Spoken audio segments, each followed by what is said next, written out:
본문 1절을 보시면 회당이 나오죠. 회당이라는 말이 나옵니다. 예수께서 다시 회당으로 들어가시니, 회당이 뭡니까?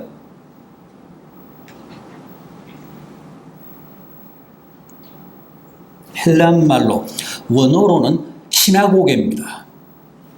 시나고게. 히브리 말로는 에다. 회당. 성전과는 어떻게 다릅니까? 회당이? 성전은 하나밖에 없었죠. 예루살렘에 하나밖에 없었습니다. 지방에는 다 성전이 아니라 회당이 있었습니다. 왜 성전은 하나밖에 없었습니까? 왜 성전은 오직 예루살렘밖에는 없었습니까? 성전 안에는 지성소가 있잖아요. 그리고 지성소 안에는 뭐가 있었죠? 법궤, 언약궤가 있었잖아요.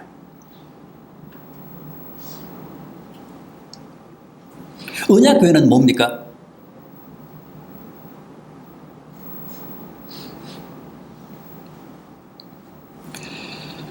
하나님이 시내산에서 모세를 통해 이스라엘 백성들과 계약을 맺었잖아요. 어떤 계약이요? 나는 너희의 수호신이 되고 너희의 하나님이 되고 너희는 나의 택한 백성이 된다는 계약. 그 언약. 그걸 모세를 통해서 시내산에서 하나님이 이스라엘 백성들과 체결하셨습니다. 그래서 이스라엘 백성들을 우리가 계약의 백성 그러잖아요.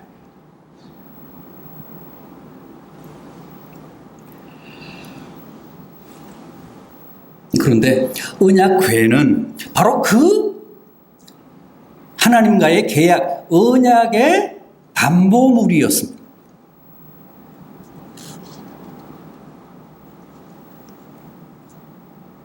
언약궤 안에는 뭐가 있었습니까? 우선 모세가 시내산에서 받은 10계명 돌판 2개가 있었죠. 그 언약궤 안에. 또요. 아론 자손이 대대로 대제사장이 되라는 증거로, 뜻으로 하나님이 싹이 나게 한 아론의 지팡이, 마른 지팡이. 또 뭐가 있었죠? 이스라엘 백성들이 40년 동안 광야에서, 척박한 광야에서 하나님의 은혜로 먹고 살았던 만나 항아리, 만나를 넣었던 항아리.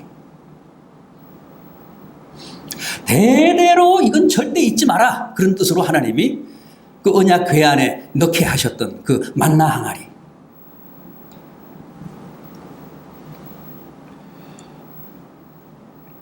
그런데 그 언약궤는 이 세상에서 하나밖에 없었잖아요.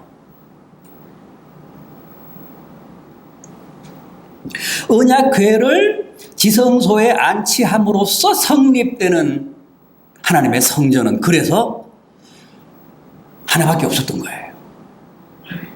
언약궤가 있어야 지성소에 안치한 그 성전에는 성소가 있고 지성소가 있고 그 지성소 안에 안치했던 언약궤가 있음으로써 성전이 성립될 수 있었기 때문에 세상에서 성전은 하나밖에 없었던 거예요.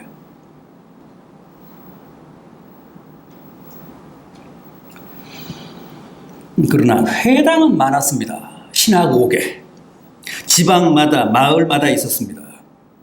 그래서 모든 백성들이 안식일 날 다 예루살렘 성전에 올라와서 뭐 예배를 드릴 수는 없으니까 지방의 사람들은 뭐 안식일이라고 예루살렘까지 와서 그거 할 수는 없었잖아요.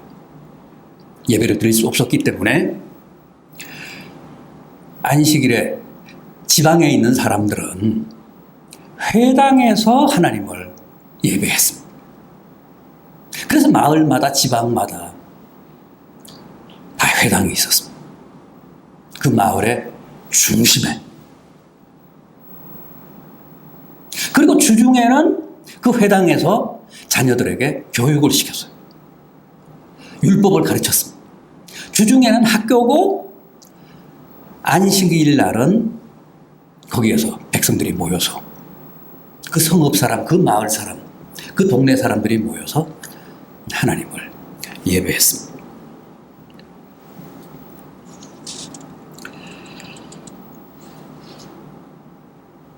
그러니까 회당은 성전 기능과 교육 기능, 학교 기능을 함께 가지고 있었습니다. 그래서 유대교 본산입니다.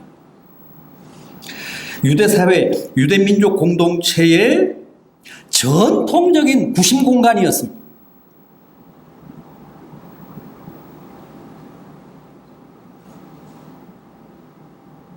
주후 70년에 예루살렘이 완전히 망했죠. 로마의 디도 장군에 의해서 완벽하게 패망을 합니다. 예루살렘에서만 100만이 살해당했습니다. 수십만이 로마로 잡혀갔습니다. 포로로 잡혀갔습니다. 그리고 나머지는 다 해외로 망명했습니다. 도망쳤습니다. 물론 유대인들은 그전 구약 시대 때부터 이미 파란만장한 역사를 살면서 수많은 사람들이 해외에 나가 살았습니다. 그들을 우리는 흩어진 유대인이라는 뜻의 디아스포라라고 합니다. 디아스포라. 전 세계, 지구촌 전 세계에 흩어져서 살던 유대인들을 디아스포라라고 하잖아요. 흩어진 유대인, 그런 뜻입니다. 그런데 유대인들은 세계 어디를 가도 그들끼리 똘똘 뭉칩니다. 그래서 절대 자신들의 언어와 전통 문화와 유대교라는 전통 신앙을 잃지 않고 철저하게 보존해 왔습니다. 우리나라 해외 교포들 보십시오. 2세대, 3세대만 내려가도 거의 우리말을 못합니다.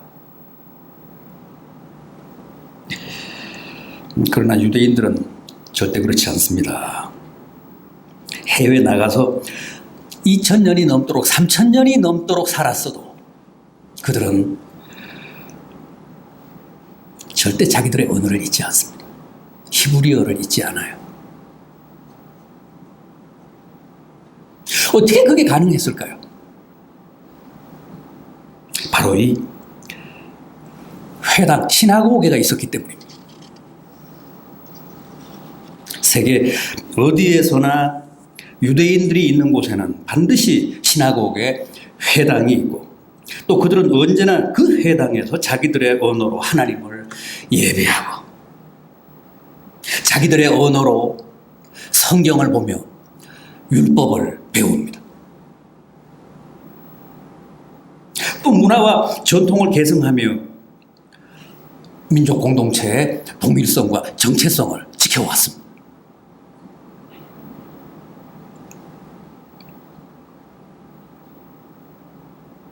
그런데 그런 유대인 공동체였던 회당이 바로 우리 기독교 공동체인 교회의 전신이라는 거예요. 교회의 구약적인 형태, 구약적인 모델이라는 겁니다.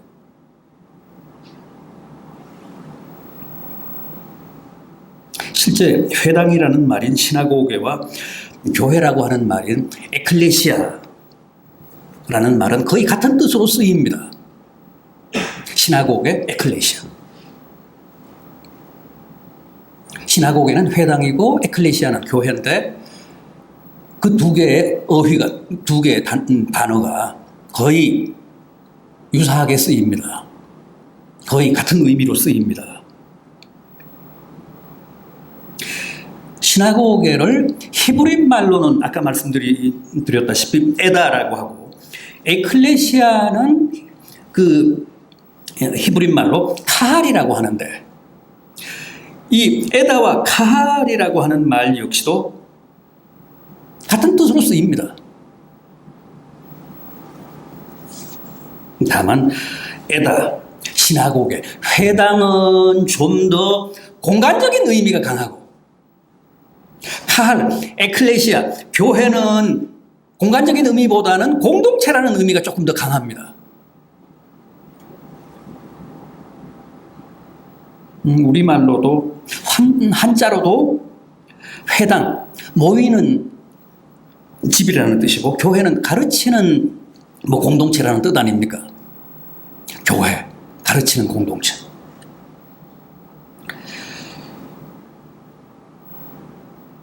그런데 우리도 예배당이나 신자들이 모이는 건물을 교회라고도 하죠.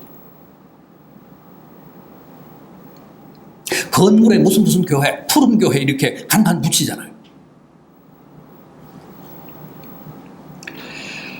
그것은 교회, 에클레시아라고 하는 말이 공동체라는 의미도 있지만 회당처럼 믿는 자들이 모이는 장소라는 의미도 있다는 거예요.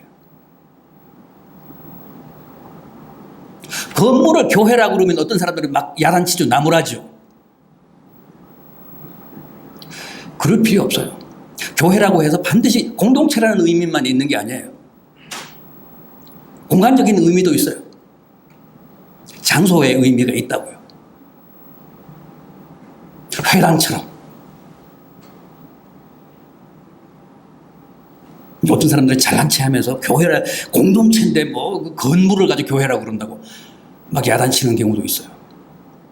꼭 그렇지만은 않아요. 교회도 그 회당의 후신이기 때문에 공간적인 의미도 내포하고 있다. 다만 교회는 회당에 비해서 상대적으로 공동체의 의미가 조금 더 강하다. 회당은 교회에 비해서 장소적인 의미, 공간적인 의미가 좀 더 강하다.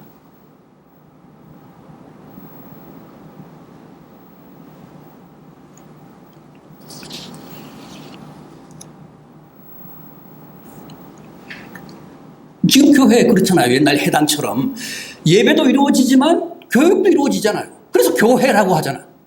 가르치는 공동체, 가르치는 모임.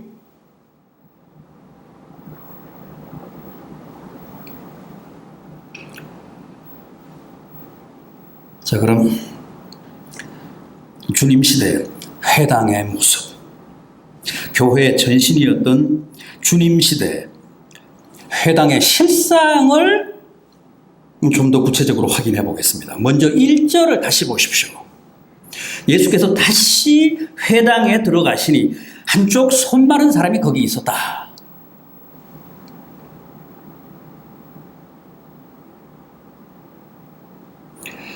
여러분, 회당이나 교회에는 늘 멀쩡한 사람들만 있는 게 아닙니다. 이것도 제가 자주 말씀을 드린 부분인데, 교회는 결코 성한 사람들, 건강한 사람들만의 공동체가 아닙니다. 그렇게 생각하신다면 그건 오해입니다. 회당은 택함받은 하나님의 선민 공동체고, 교회는 구원받은 하나님의 자녀들의 공동체니까 다 건강하고 아무런 장애도 없고 모두가 육체적으로, 정신적으로, 영적으로 온전하고 반듯한 사람들만 있으면 참 좋겠는데,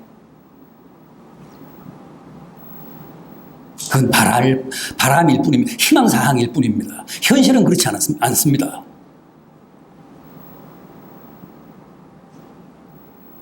이 마가복음만 해도 1장에서는 주님이 회당 안에서 더러운 귀신 들린 사람을 고쳐주는 장면이 나옵니다. 또 오늘 본문인 이 마가복음 3장에서는 이렇게 한쪽 손이 불구인 사람을 주님이 고쳐주셨잖아요. 또 6장에 가면 회당에서 각종 병든 사람을 고쳐주셨다는 얘기도 나옵니다.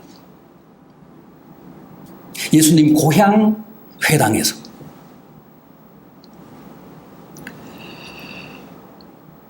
교회는 마치 병원과도 같습니다. 병원과도 같다라고 생각하시면 거의 틀림이 없습니다.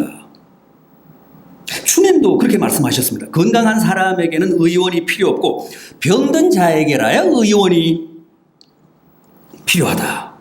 나는 병든 자를 고치러 세상에 왔다 그러셨습니다.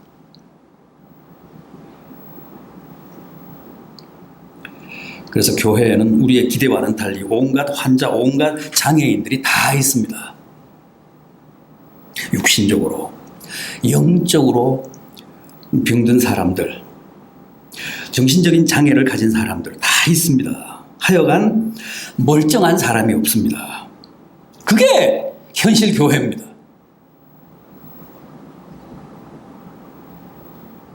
그게 현실 교회의 불편한 진실입니다.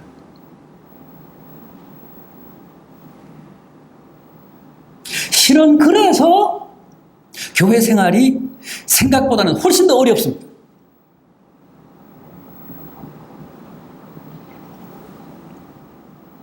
서로 손발이 안 맞아서 삐걱거리고 서로 호흡이 안 맞아서 잡음이 끊이지를 않습니다. 어느 교회나 그렇습니다.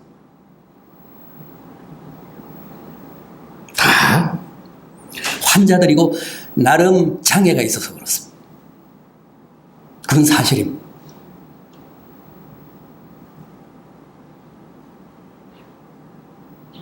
그럼 나만 멀쩡하고 다른 사람들은 다 장애가 있는가? 다른 사람들은 다 환자인가? 그것도 나만의 착각이지 다른 사람이 나를 볼 때는 나도 분명히 중증입니다.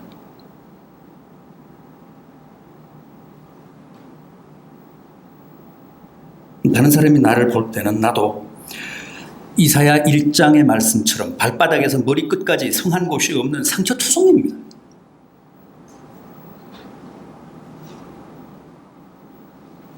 혹 그동안 교회 생활을 하시면서 여러 환자, 여러 장애인들로부터 많은 상처를 받고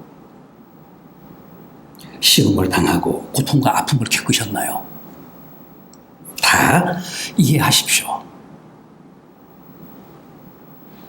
양해하십시오. 용서하십시오. 그리고 꼭 기억하십시오. 그동안 나도 남 못지않게 다른 사람들에게 시험도 주고 아픔도 주고 고통도 주었습니다. 나는 절대 아니다. 천만에요.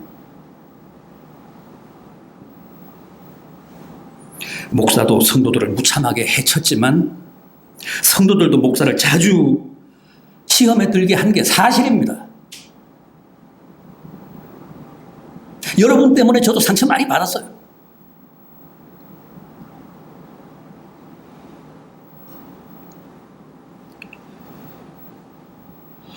누구나 그거 인정하셔야 합니다. 그런데 교회란 원래 그런 곳이라는 거예요.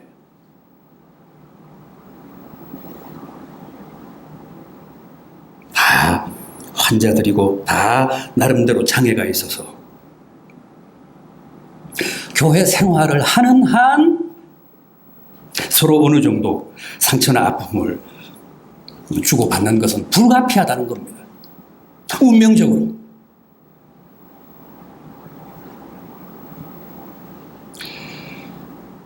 그러나 교회의 불편한 진실은 그것뿐만이 아닙니다. 2절을 보십시오. 사람들이 예수를 고발하려 하여 안식일에 그 사람을 고치는가 주시하고 있거늘.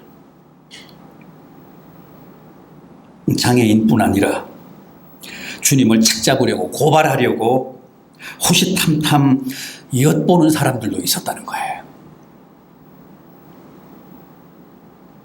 4절 말씀처럼 주님이 하신 일은 다 악한 일이 아니라 선한 일이고 또 생명을 죽이는 게 아니라 다 살리는 일이었음에도 어떻게든 꼬투리를 잡고 모함을 해서 고소하기 위해 주시하는 사람들. 또 5절을 보십시오. 마음이 완악한 사람들도 있었다고 합니다.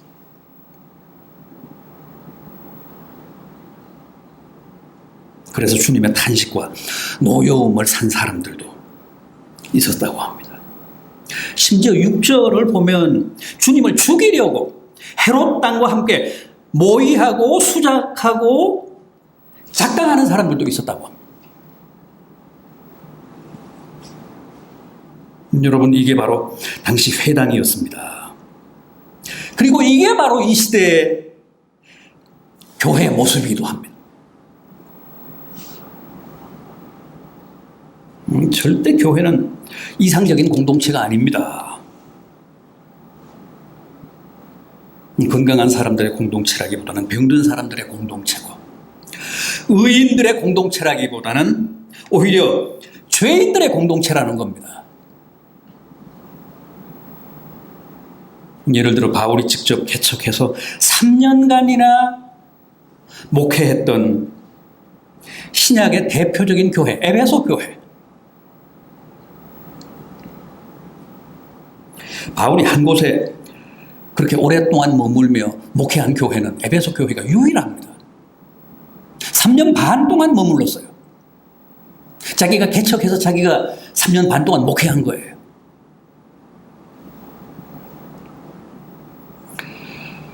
그럼에도 에베소 교회조차 절대 이상적인 교회가 아니었습니다. 에베소서 4장 25절 이하를 보면 바울이 그들을 이렇게 책망합니다. 거짓을 버리고 참된 것을 말하라. 당시 에베소 교회 안에 거짓말을 일삼으며 남을 속이는 사람, 사기치는 사람들이 있었다는 거예요.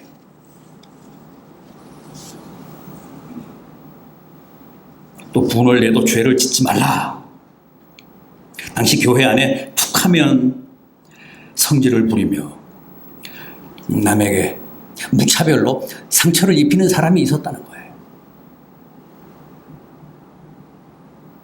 심지어는 도적질하는 자는 더 이상 도적질하지 말라. 도적질하는 사람들도 있었다는 거예요.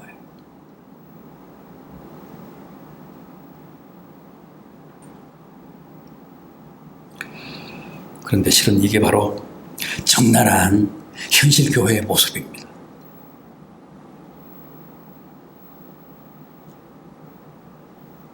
(2000년) 전 에베소 교회뿐만 아니라 요즘 교회도 마찬가지입니다.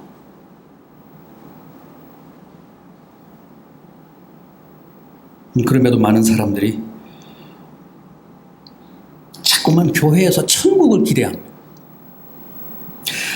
여러분, 교회는 결코 천국이 아닙니다. 작은 천국이 아닙니다. 그런데도 천국을 기대해요. 그래서 시험에 들고 실망하고 상처를 입는데 세상에는 천국 같은 교회는 없습니다. 다 도토리 키재기입니다. 조금씩 차이는 있을지 모르지만 천국 같은 교회는 없습니다.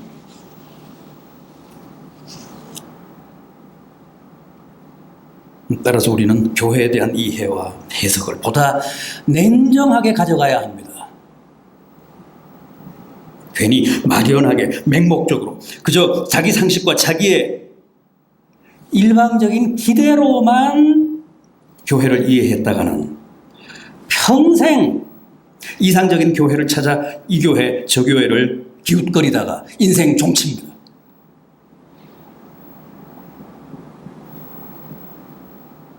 물론 교회는 죄인들의 공동체지만 동시에 의인들의 공동체라는 말도 맞습니다.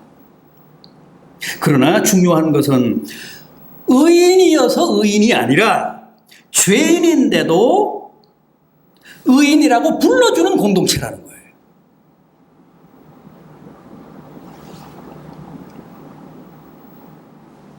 죄인임에도 의인으로 간주해주는, 의인으로 명명해주는 공동체라는 것.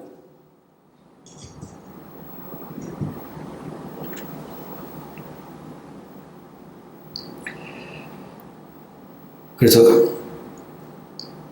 교회는 알면 알수록 참 희한한 집단이고 참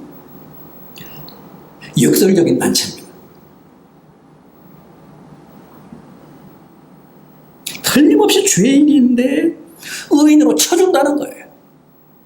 더 정확히 말씀드리면 우리는 다 죄인이 맞는데 주님이 우리를 대신해 징계와 저주, 죄에 대한 심판까지 십자가상에서 다 당해주시고 심지어는 지옥의 형벌까지 대신 당해주셨기 때문에 하나님으로서는 어쩔 수 없이 우리를 의인이라고 칭해 주실 수밖에 없다는 거예요.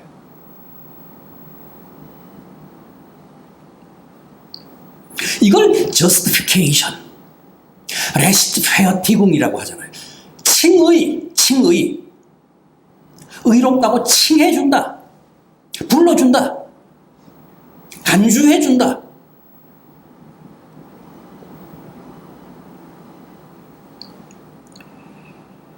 현실적으로는 분명히 의인이 아닌데 여전히 죄만 짓고 못나게 사는 죄인인데 이제는 불가항력적인 일방적인 의인이라는 겁니다. 순전히 주님 덕분에 그렇게 운명적인 숙명적인 의인이 됐다는 거예요. 그럼에도 현실적으로 보면 여전히 죄를 범하며 사는 죄인입니다. 그래서 우리 믿는 사람들을 죄인이면서 의인이고 의인이면서 죄인이다 그러잖아요. 어쩌면 그 말이 가장 정확할 거예요. 죄인이면서 의인이고 의인이면서 죄인인 존재. 그리스도인.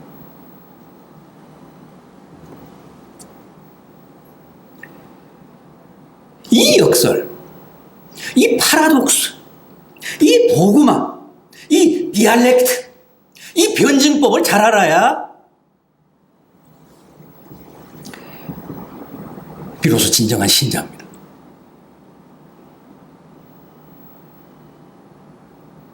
이 변증법을 잘 알아야 돼요. 그래야 신자의 비밀이 풀립니다.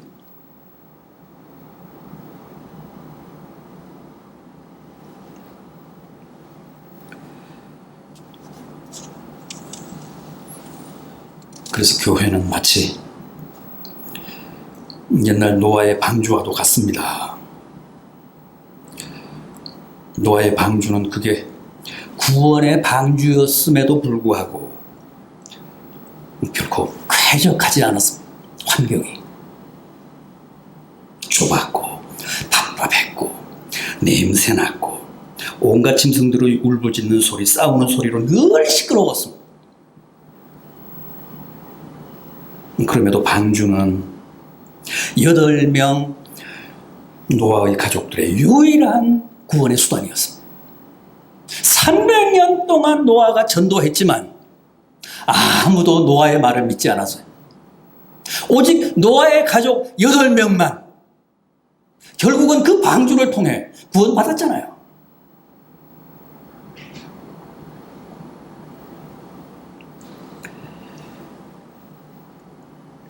혹 여러분들을 책잡기 위해 엿보고 모함하고 송사하고 해치려는 사람들이 있었습니까? 그래서 시험에 들고 또 많은 아픔을 겪으셨습니까? 일찍이 주님도 회당에서 그렇게 당하셨고 또 고통을 겪으셨습니다. 그러나 그게 바로 현실 교회의 모순이자 한계고 또 불편한 진실, 적나라한 진실이라는 사실을 절대 잊지 마십시오. 주님을 보십시오. 당시 회당의 모습이, 회당의 식상이 그러했지만 늘 그 회당을 중심으로 사역하셨습니다. 회당이 더럽다며 침뱉고 회당을 떠나시지 않았습니다. 안식일에는 항상 회당에 계셨고 미워하고 모함하고 고소하고 심지어는 죽이려는 사람들의 작당까지 있었음에도 여전히 그 회당에서 백성들을 만나시고 백성들을 가르치시고 병든 자를 고치시고 장애인들을 회복시키시며 복음을 선포하셨습니다.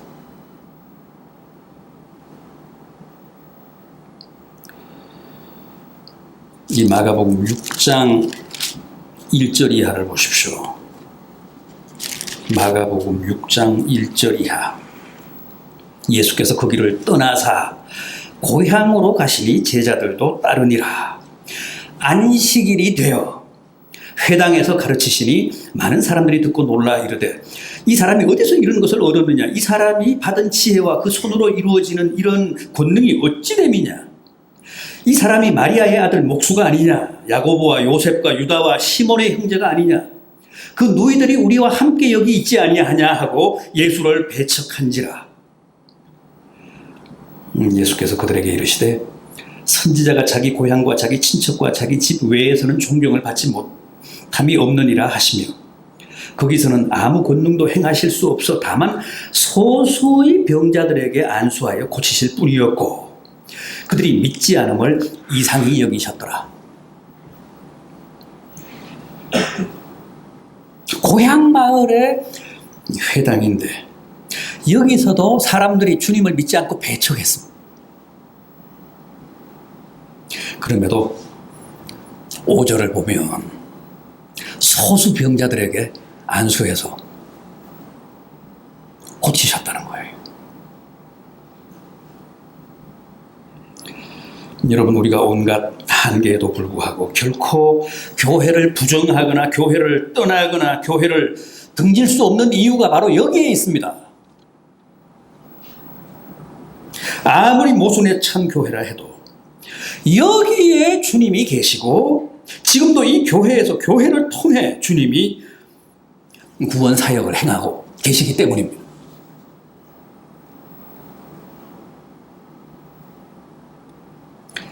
이달 7일에 기독교 윤리 실천 운동이라는 기관에서 2020년 한국 교회 신뢰도 여론조사 결과라는 걸 발표했습니다.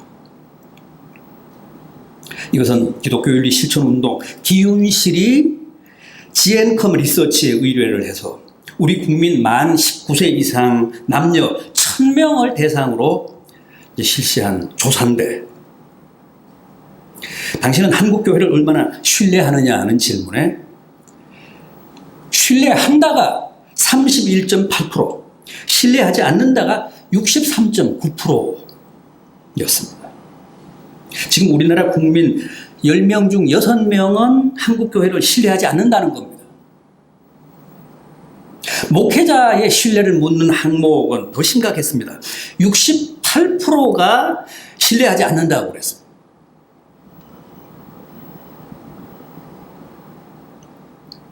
또 가장 신뢰하는 종교를 묻는 항목에서는 가톨릭이 30%, 불교가 26.2%, 개신교는 18.9%였습니다.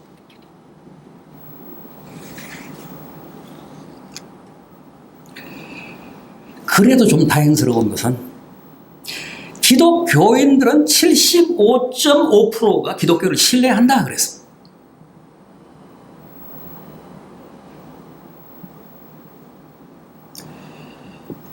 여러분, 교회가 세상으로부터 외면당하고 또 교회 안에서도 상처받고 목회자에게 시험에 들고 또 이런저런 고통을 겪는다고 교회를 등지지는 마십시오. 여러분들은 그래도 주님은 교회에 계십니다. 지금도 교회를 통해서 구원 사역을 행하고 계십니다. 못난 교회지만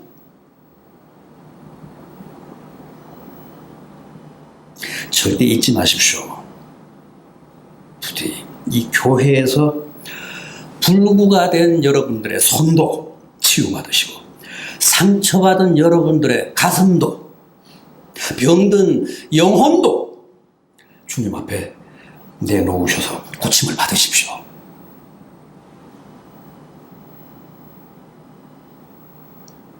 또한 2020년 4월 현재 세상 사람들 열에 여섯은 욕하는 이 교회가 실은 이 마지막 시대의 구원의 방주라는 사실도 꼭 기억하셔서 여러분은 어떤 경우에도 교회를 통해 구원을 보장받으시고 또 교회를 통해 끝까지 자신의 구원을 잘 관리해 가시는 복된 성도들 되시기를 진심으로 기원합니다.